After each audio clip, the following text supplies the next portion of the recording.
So then the umbrella's up for a damp second race of the weekend in the Prototype Winter Series.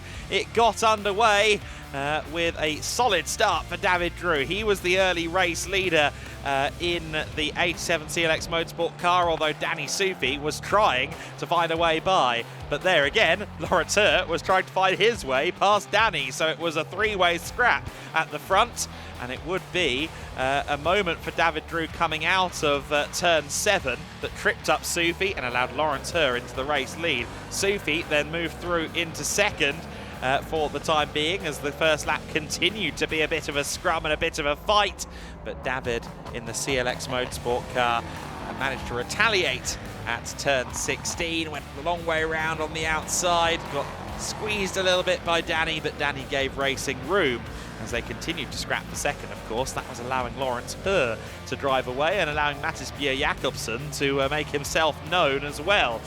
Soon, David Drew was building a gap over Danny Sufi. Sufi, though, still had Bjerre-Jacobsen in the rearview mirrors for fourth.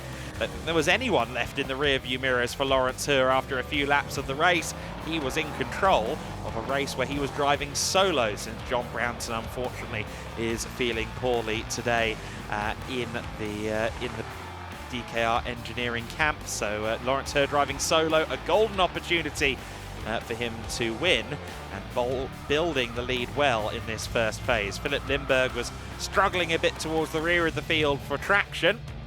And then it was time for the pit stops. Pit window from minute 20 to minute 30 of the race.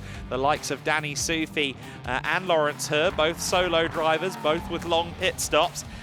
Courtesy of the handicap system, they elected to get the stops done early. David Drew stayed out there, as did Mattis Bjerre-Jacobsen, to try and maximise their minutes at the helm of their cars. Sufi with a flourish, leaving the Conrad Motorsport pit lane. And then, as Mattis Bjerre-Jacobsen found himself under some pressure from Lawrence Hurt, the leader continued on. It was Lawrence Hurt in the lead. This was him unlapping himself on the Mattis Bjerre-Jacobsen car, though he was only on the lead by aggregates at that stage.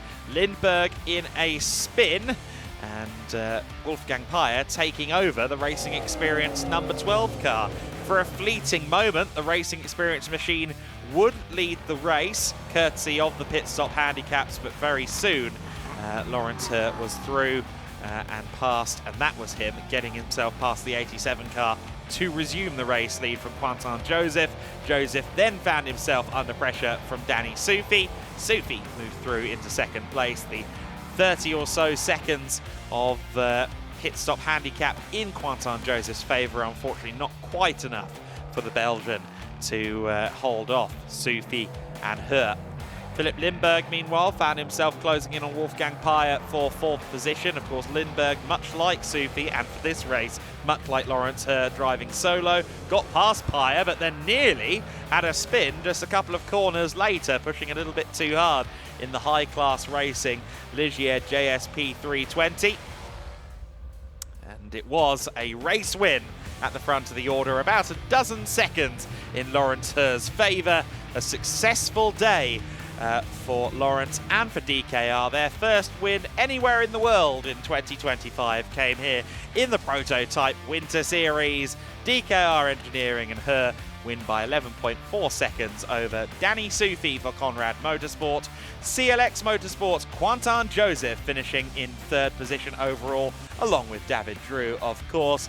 Philip Lindbergh for High Class Racing took fourth place. One or two more laps and he might have had a podium. Wolfgang Peyer rounding out the cars on the circuit for that race in fifth position. And